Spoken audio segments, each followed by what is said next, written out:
Qual o acontecimento mais importante da humanidade? Você pode pesquisar no Google depois. Ele vai te dar em números vários acontecimentos, desde o fogo, a criação da roda, da escrita, e vem indo e vem indo. Aí eu parei e falei, mas o Google está equivocado. Tudo isso aí acaba. O maior acontecimento da história foi quando o Verbo se fez carne. Quando Deus se tornou homem e pisou na terra e andou como nós, com os homens. Este é o maior acontecimento de toda a história. Não há nada semelhante a isso. Nada, nada. Porque Deus, quando andava com Adão no Éden, a Bíblia fala que ele é espírito. Então ele pairava ao lado de Adão. Mas quando ele se manifestou como homem, foi o maior acontecimento, onde ele pisou na terra e sentiu toda a fraqueza do pecado do homem.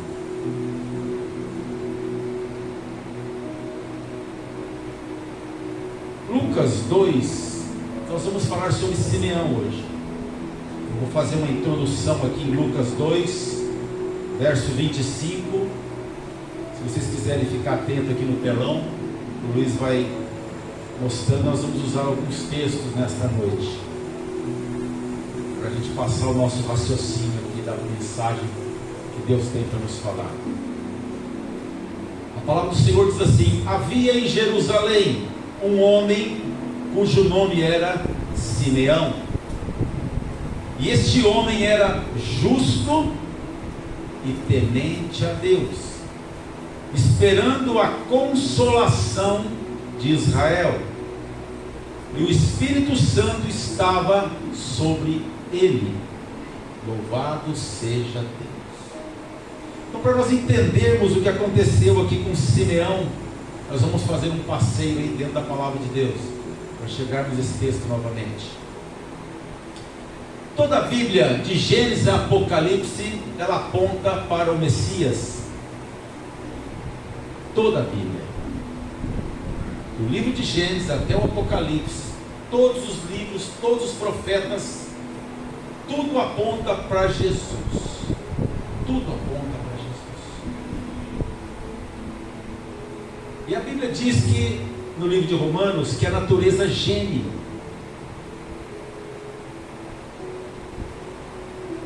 Por causa do pecado ocorrido lá atrás no Éden. Toda a natureza sofre. O pecado atinge tudo que é vivo. Todo ser vivo passa a pagar de uma certa forma o preço da desobediência do homem.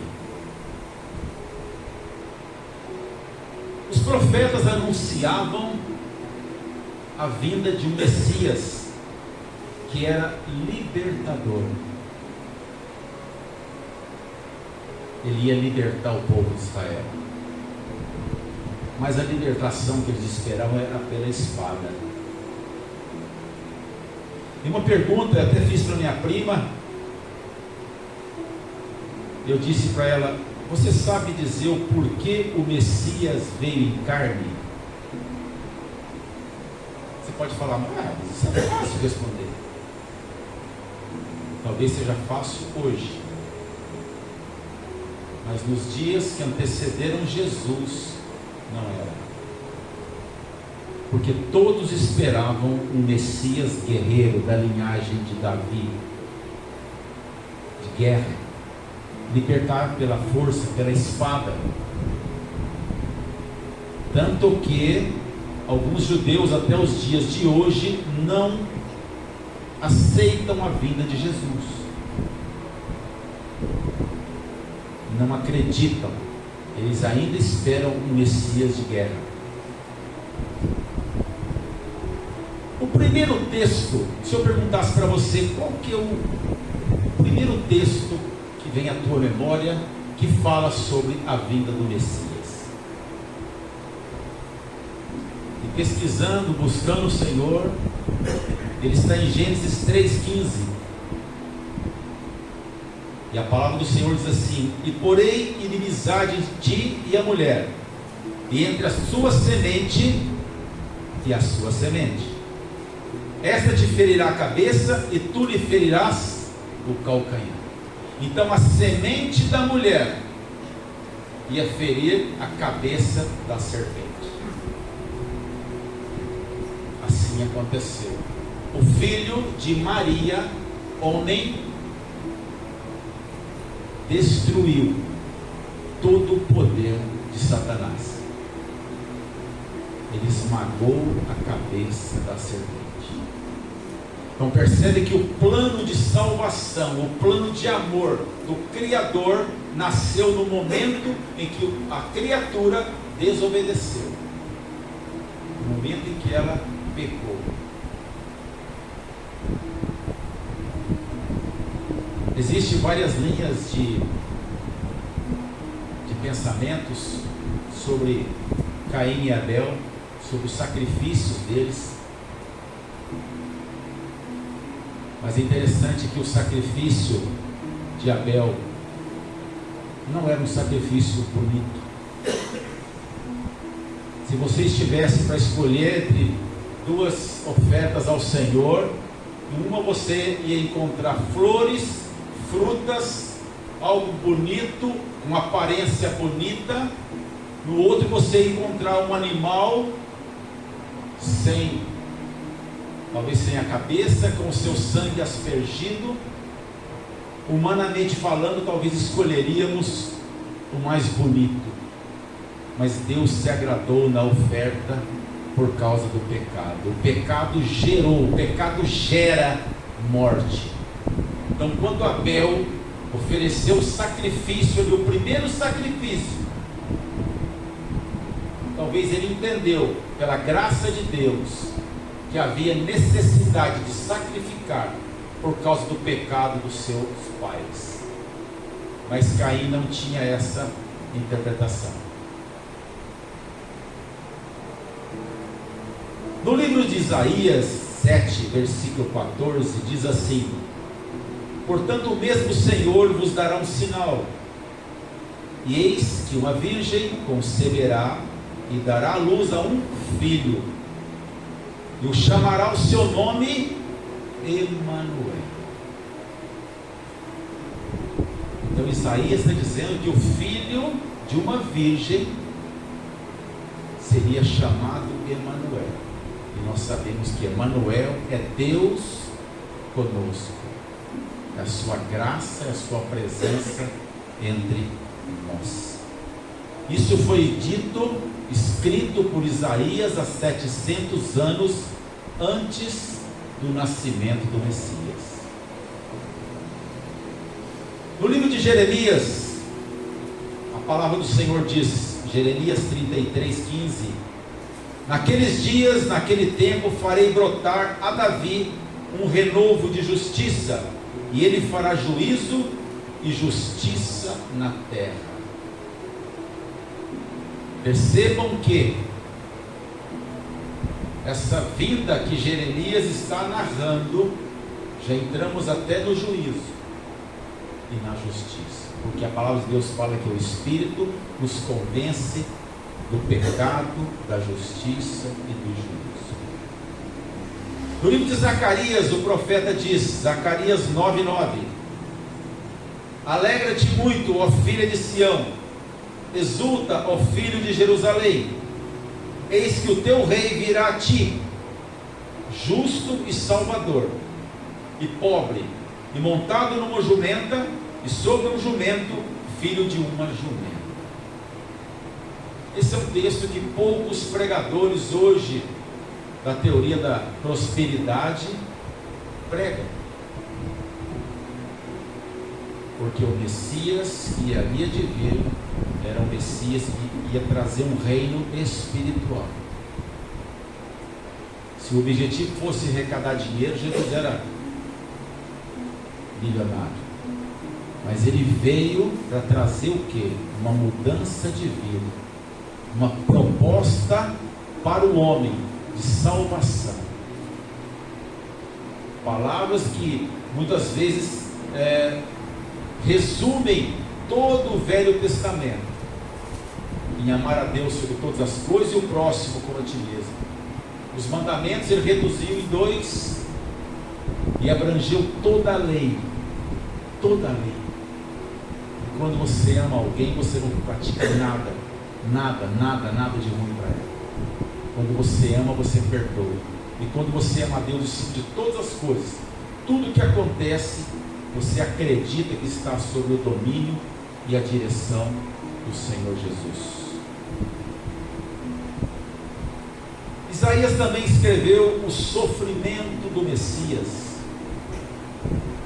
Isaías 53 diz assim: era desprezado e abandonado pelos homens. Aqui achei lindo esse texto.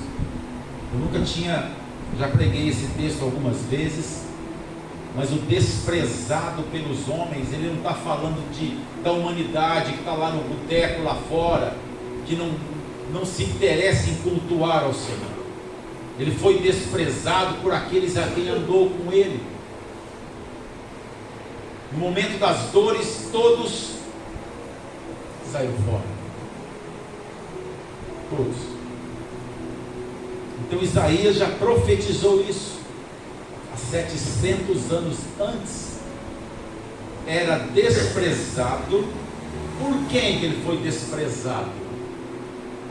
Por aqueles a quem ele poderia ser recebido com glória, aqueles que tinham conhecimento da lei, aqueles que sabiam das Escrituras. Ele foi desprezado por esses, abandonado por aqueles que andou com ele nos 3 anos, homem de dores. As dores que Jesus sentiu por amor de nós são incalculáveis. Às vezes batemos o dedinho numa quina, é uma dor terrível. A Bíblia diz que sua carne foi dilacerada por amor de Deus. E ele tinha todo o poder de estralar o dedo e falar: chega, para, basta. Mas suportou todas as dores por amor de Deus. Com esta ministração eu entendo mais e mais o porquê da prioridade ao Senhor. Porque Ele merece o melhor lugar, o melhor horário do domingo, o melhor horário do sábado, o melhor horário. Que você venha para o culto com a sua melhor roupa, que você venha com alegria, com a prioridade ao Senhor. Que você não venha no culto para, bom, já fiquei livre essa semana, não preciso ir no culto mais. A prioridade ao Senhor, porque Ele pagou um preço caríssimo por nós.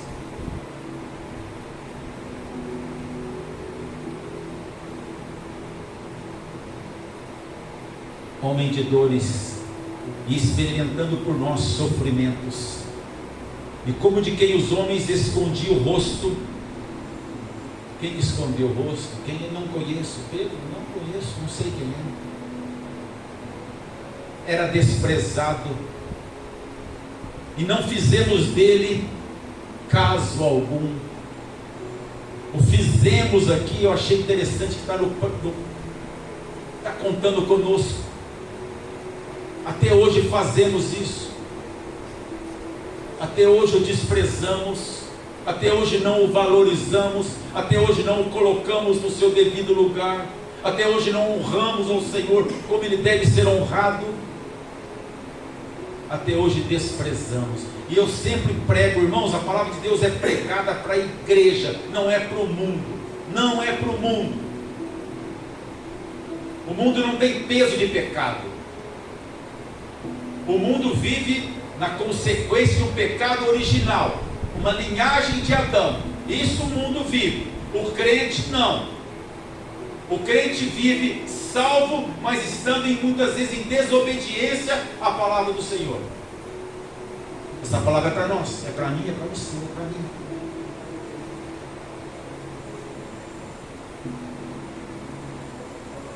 Verso 4: verdadeiramente Ele tomou sobre si as nossas enfermidades e as nossas dores levou sobre si, e nós o reputávamos por aflito, ferido de Deus e oprimido. Quem o feriu? O Pai. Ele pagou o preço para quem? Para o Pai.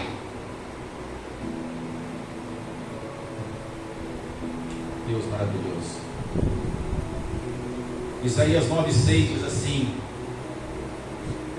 porque um menino nos nasceu, um filho se nos deu, o governo estará, futuro, 700 anos antes, o governo de Deus se estabeleceu na terra no momento que o Espírito Santo tocou em Maria.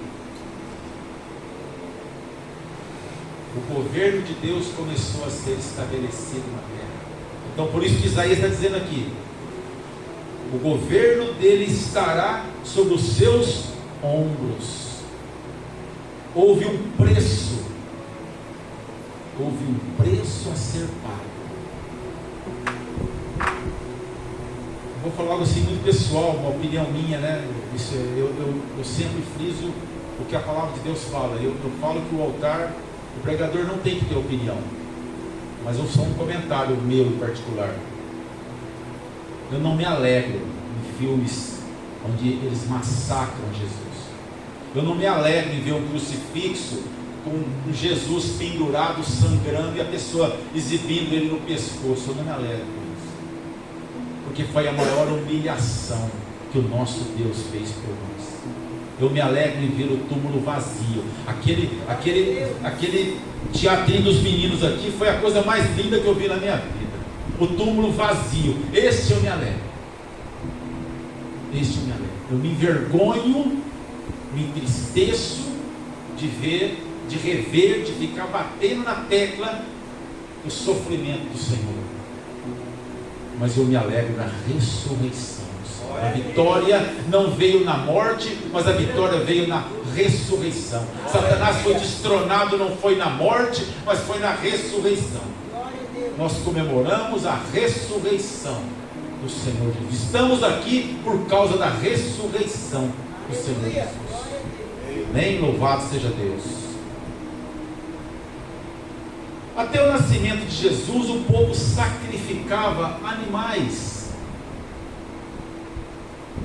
para expiação dos pecados. Aí entramos em Mateus 1:23.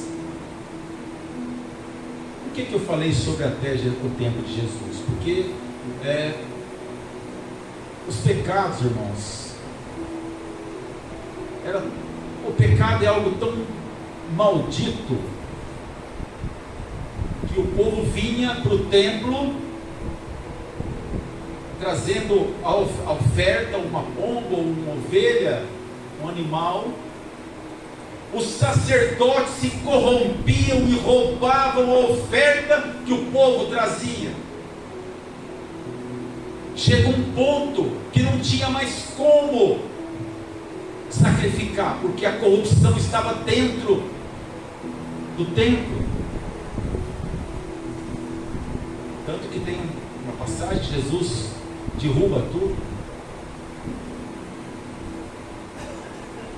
Em Mateus 1:23 diz assim: eis que a virgem conceberá e dará à luz a um filho, e o chamarão seu nome Emanuel, que traduzido é Deus conosco. Deus conosco. O que Isaías profetizou há 700 anos atrás, no Evangelho de Mateus, a mesma palavra. E chegando o grande dia, Lucas 1:30, disse-lhe então o anjo: Maria, não temas, porque achastes graça diante de Deus. E eis que teu ventre conceberá e dará à luz a um filho, e o chamarás o seu nome Jesus. Este será grande, será chamado Filho do Altíssimo. E o Senhor Deus lhe dará o trono de Davi, seu pai.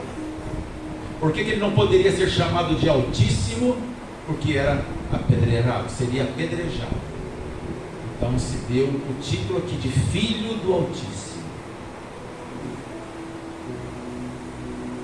Eu admiro, eu fui católico muitos anos, eu admiro a maneira que o católico reconhece a posição de Maria. Admiro. Minha família é toda católica. Mas eu quero chamar a atenção num ponto. Maria carregou Jesus no ventre. Tem alguma diferença do Jesus que está dentro do meu coração, do seu coração? Tem alguma diferença?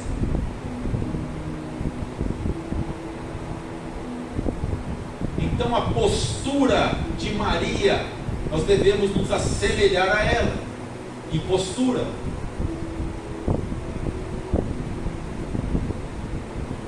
O ventre de Maria, ungido pelo Pai, e o coração do homem, com a presença do mesmo Espírito, o mesmo, sem mudar nada.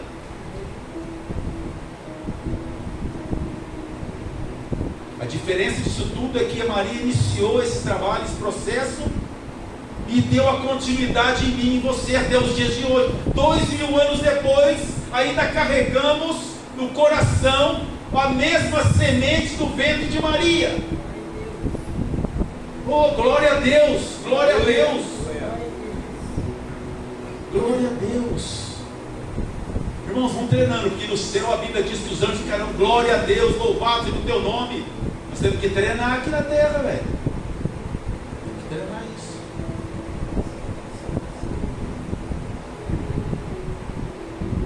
E Deus lhe dará o trono de Davi, seu pai. Não é um Davi guerreiro, mas é a linhagem.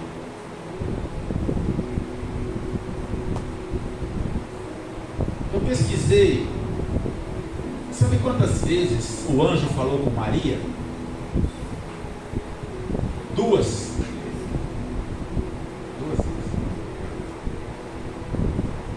E ela manteve firme a postura de mãe até o fim. Quando a Bíblia chama nós de crianças na fé, por quê? Nós queremos confirmação de bênção toda hora.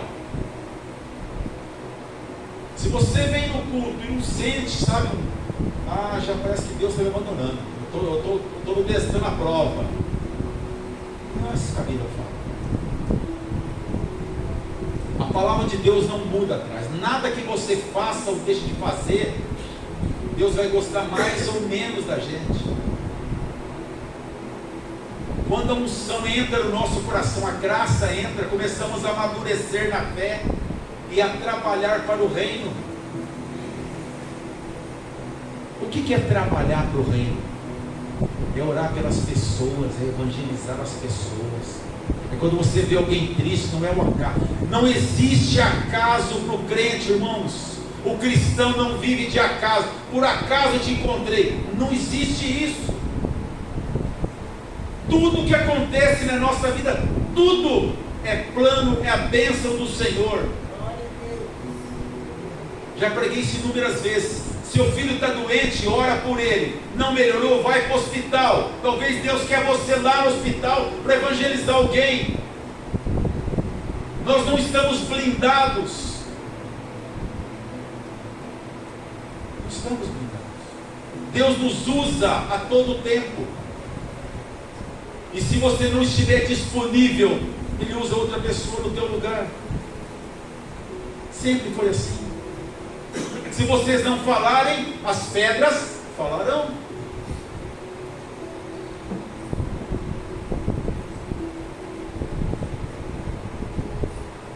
Maria, grávida de Jesus, vai à casa de sua prima Isabel, também grávida de João Batista. E por sinal, Isabel estéril,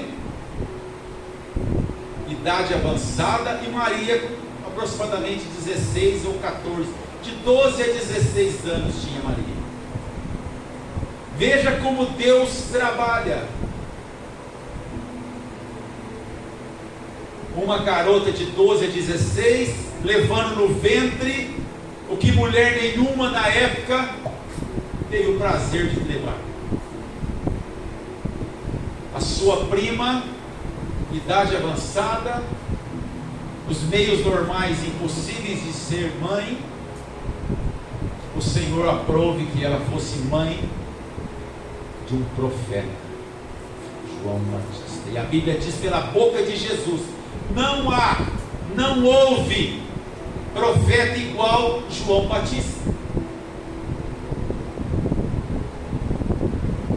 Esses dias eu perguntei para um amigo: qual foi o maior profeta que você conhece? Ele falou um monte de nome. Eu falei: então Jesus falou que foi João Batista. E aí? Lucas 1:41.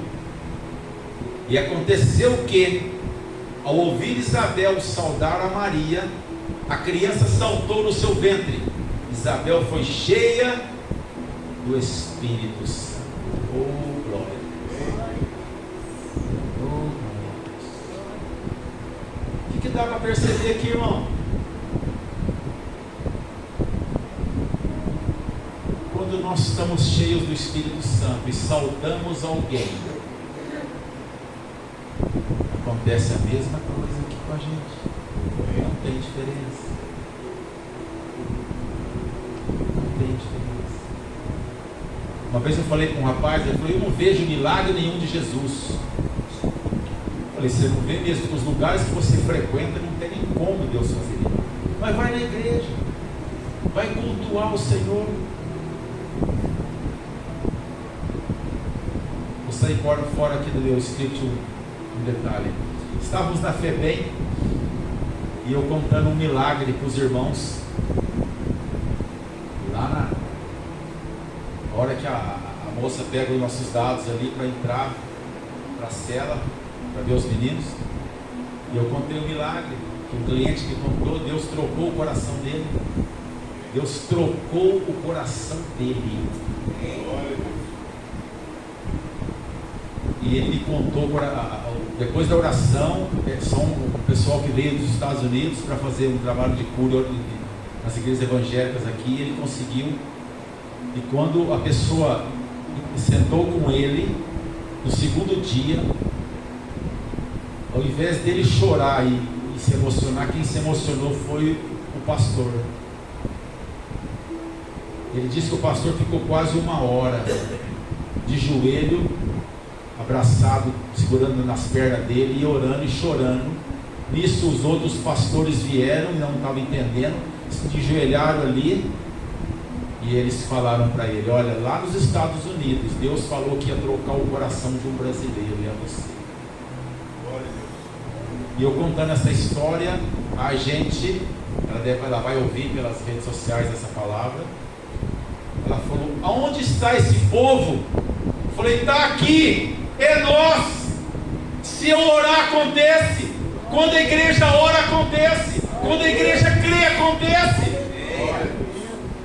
É assim que acontece. O milagre acompanharão aqueles que crê. Não são os mais bonitos, não são os mais altos, não são os que falam, os mudos. Os milagres acompanharão aqueles que crê. Eles vieram dos Estados Unidos para cá acreditando que o coração ia ser mudado de alguém. E nós temos que vir para a igreja crendo que a cura vai acontecer. O milagre vai acontecer. A sua família vai ser restituída. O seu filho vai voltar para a igreja. O seu marido vai voltar para a igreja. Crê. Se você não crê, não acontece. E os milagres acompanharão aqueles que crê, que acreditam. Louvado seja Deus. Marcos 2:1.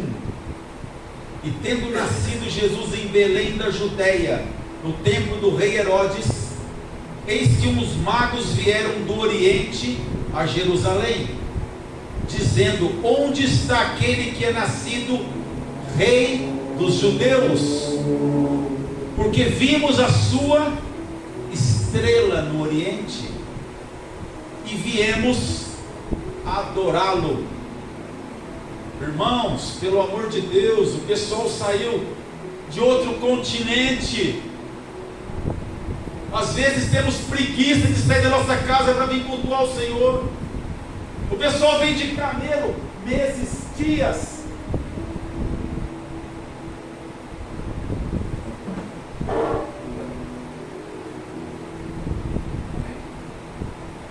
Amém, glória a Deus. O pessoal andou meses, dias, para adorar ao Senhor. E muitas vezes nós não damos a prioridade de um domingo, de uma sexta-feira.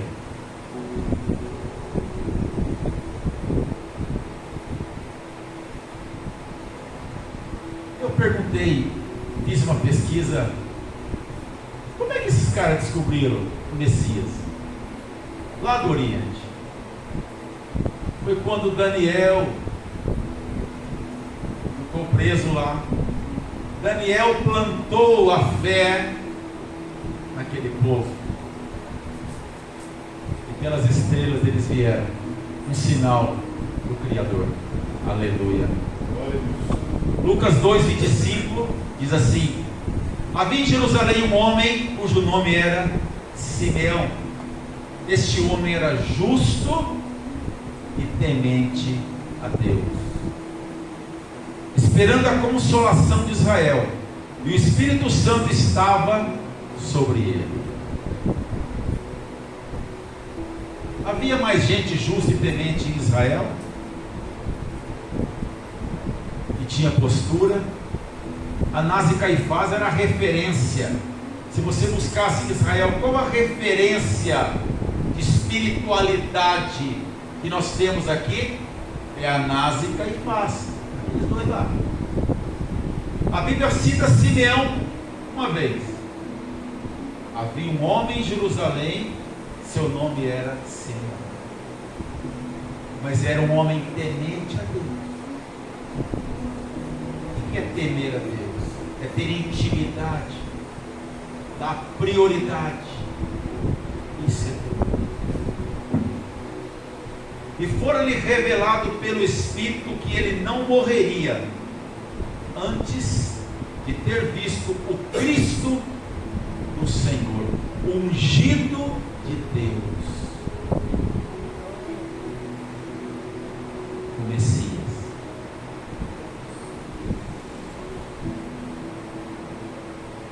Eu fico imaginando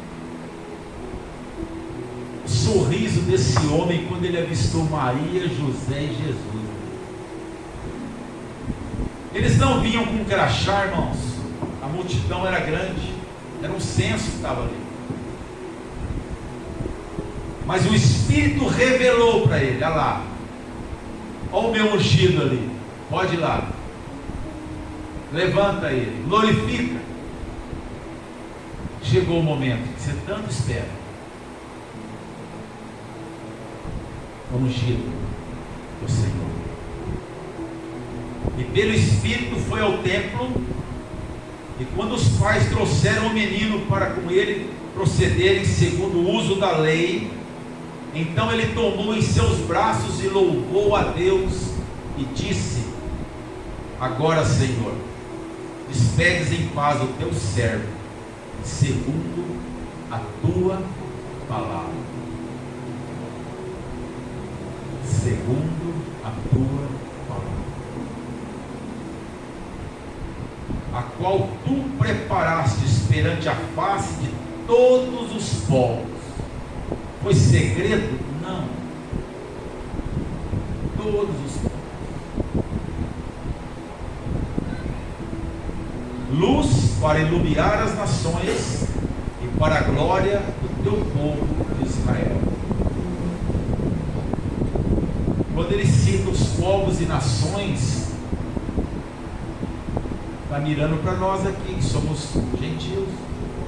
Chegou até nós. A graça, o ungido chegou até nós. A graça chegou até a nossa vida. E José e sua mãe se maravilharam das coisas que dele eles diziam. Irmãos, veja bem, Maria teve 2 encontros com os anjos. O tempo passou, a vida foi difícil. Eles vão para o censo, uma família normal. Sai um cara no meio de todo mundo lá, fala: esse é o ungido. Ali Deus estava trabalhando, não só na vida de Simão, mas na vida do casal. Olha, realmente a graça está sobre vocês. Realmente a família de vocês é abençoada. Realmente este é o ungido. O Espírito Santo me revelou isso. Deus sempre trabalha conformidade dentro da sua palavra. José e Maria, sua mãe, se maravilharam das coisas que ele dizia. E Simão os abençoou e disse a Maria, sua mãe: eis que este é posto para destruição e salvação de muitos em Israel. Ele vai ser um sinal de Deus. Muitas pessoas falarão contra ele. Quem que vai falar contra Jesus? O mundo lá fora? Não. Quem pode falar contra Jesus? Aqueles que estão na casa. Ou a apostasia. Eu, no começo do culto, comentei com o pastor Kleber, no final dos tempos, o pastor Zé Roberto fez um comentário sobre os acontecimentos dos finais dos tempos, que são terríveis, mas a apostasia é algo doído. Aquele que um dia sentou, que um dia glorificou, que um dia talvez até subiu no altar, e hoje vira as costas e fala até mal da obra.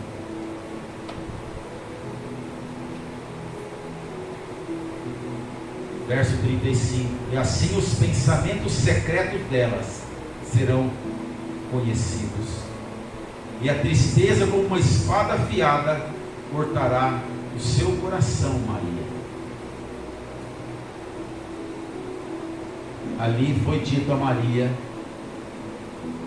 que no final da história o coração dela ia ser traçado por uma espada. Ia ver um filho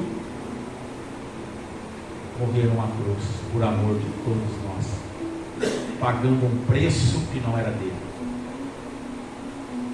um preço que era nosso.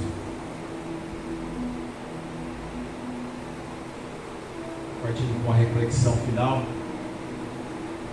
diante de tudo isso que a Bíblia relata, aqui nós pensamos a Bíblia, inúmeras citações. Eu pergunto para mim e para você nesta noite: como que eu tenho valorizado o plano de salvação na minha vida? Como é que eu tenho agido? Eu tenho dado a prioridade ao Senhor como Ele deveria? Eu tenho observado os seus estatutos? Eu tenho tido um tempo de intimidade com Deus? Eu tenho dado crédito à palavra de Deus?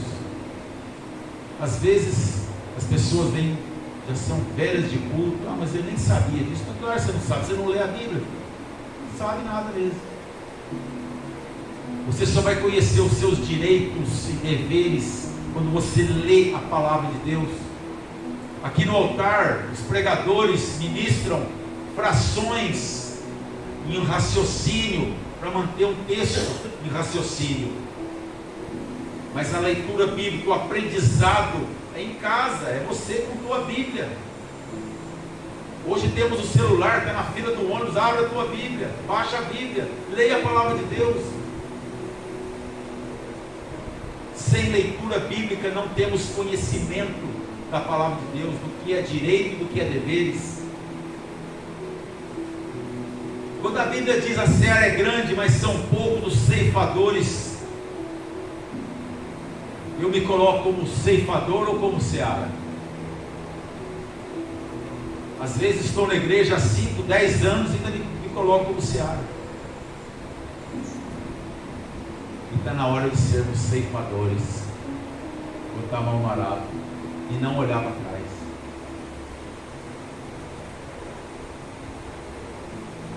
Glorifica a Deus por não sermos judeus de sangue, mas pela graça e misericórdia mediante a ressurreição de Jesus, nós temos livre acesso ao Pai. Livre acesso ao Pai. Hoje, a pessoa mais importante da nossa cidade seria o prefeito, vamos dizer assim. E se o prefeito mandar uma cartinha para você, ou um convite, ou um funcionário da prefeitura, lá na tua casa, falou, ó, domingo, às 19 horas, eu te espero aqui na Câmara Municipal, quero ter uma conversa com você. Qual vai ser a sua expectativa?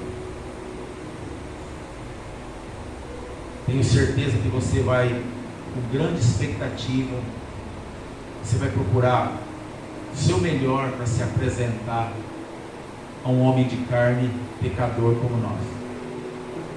Eu falo para você, domingo às 19 horas, temos um encontro para adorar ao Senhor Jesus. Qual vai ser a sua expectativa? Quando você sai da tua casa para vir para o culto, qual é a tua expectativa?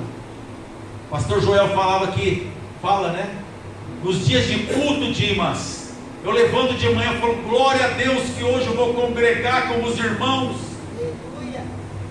Eu quero ser um dos primeiros a chegar. Qual é a nossa expectativa? Ide e anunciai a boa nova. Eis que estou convosco todos os dias, até a consumação dos séculos. Vamos ficar de pé, quero orar com os irmãos.